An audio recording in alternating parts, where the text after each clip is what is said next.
Hey everyone, welcome to the Semi Script. Let's talk about Vicky Kaushal. Vicky Kaushal जो बहुत सारे podcast और इंटरव्यूज़ में बोलते आ रहे हैं, उन्हें बहुत ही स्ट्रगल करना पड़ा था बॉलीवुड में आने के लिए। घंटों घंटों लाइन में लगना पड़ता था। ऑडिशन कहाँ दिए जाते हैं उन्हें नहीं पता है। इतनी लंबी बसों की लाइन होती थी। ऑडिशन के लिए कैसे पता चलता था लोगों को? जब भी वो जाते थे उनसे पहले ही 150-200 लोग बहुत देर के आए हुए होते थे वहाँ पे।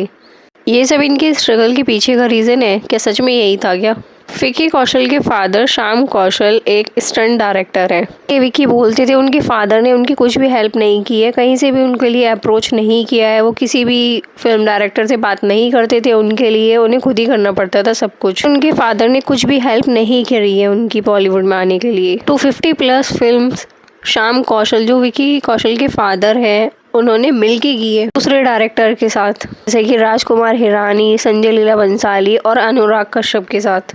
ईयर 1980 में उन्होंने अपने करियर की स्टार्टिंग की थी। कि कुछ फिल्में तो ऐसी हैं जिनके काम की वजह से उनको अवार्ड भी मिला है, जैसे कि दंगल, क्रिश, गैंग्स ऑफ वासेपुर। विक्की डांस बहुत अच्छा करते हैं और एक्टिंग भी बहुत अच्छी करते हैं, तो उन्हें झूठ बोलने की ज़रूरत क्या ही थी। ऑडियंस तो उन्हें वैसे भी लाइक कर रही थी ना। तो हो सकता है उनके फैंस को डाउट हो जाए ये झूठ बोला क्यों।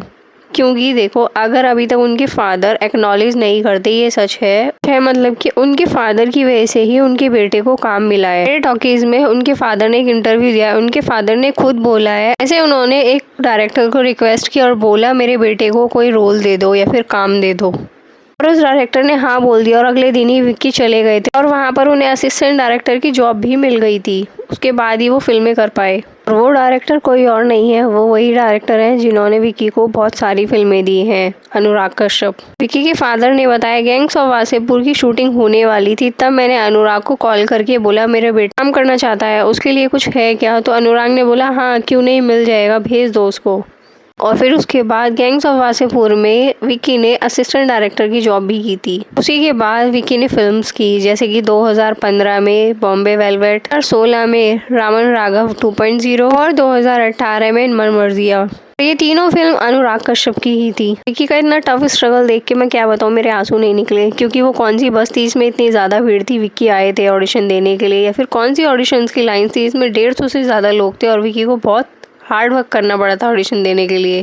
पर आपको पता है दीपिका पादुकोण ने विक्की के साथ काम करने के लिए मना कर दिया था, क्योंकि वो इतने फेमस नहीं थे। पद्मावत में विक्की को लिया जा रहा था शाहिद की जगह, पर दीपिका का कहना था वो उनके साथ काम नहीं करेंगी क्योंकि वो बिगनर है और वो कोई बड़े फेमस स्टार नहीं है, इसीलिए उनको रिप्लेस कर दिया गया था पद्मावत में। इतनी सारी फिल्में करने के बाद भी और इतनी सारी अवार्ड फिल्में करने के बाद भी विक्की के फादर पे कुछ एलिगेशंस लगाए थे और कुछ आर्टिकल ऐसे लिंक किए गए थे जो मी टू से लिंक करते हैं।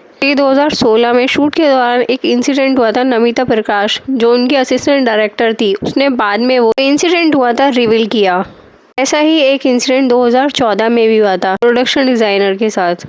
ये जो आर्टिकल थे ये रियल थे या नहीं आप हो सकता है फेक समझ लो, पर अगर श्याम कौशल अपोलोजाइज नहीं करते तो अनइंटेंशनली तरीके से उन्होंने अपोलोजाइज किया, डायरेक्टली उन्होंने नहीं बोला। वो ट्वीट आपको मिलने वाला भी नहीं है, डिलीट कर दिया गया है काफ़ी जगह से। पर जो मीटू वाले ट्वीट है ना, वो अभी भी मिल जाएंगे आपको ट्विटर पे, क्योंकि उसमें विक्की के ब्रदर और श्याम कौशल को भी टैग किया गया है ऑडियंस ने। तो गाइज आप क्या कहना चाहोगे विक्की के स्ट्रगल और उनके बैकग्राउंड और उनकी फैमिली के बारे में? आपको क्या लगता है प्लीज़ कमेंट बॉक्स में ज़रूर बताना। ऐसी और वीडियोस के लिए मेरे चैनल को सब्सक्राइब कर लेना, वीडियो को लाइक करना मत भूलना। मिलेंगे अगली वीडियो में। Thanks for watching.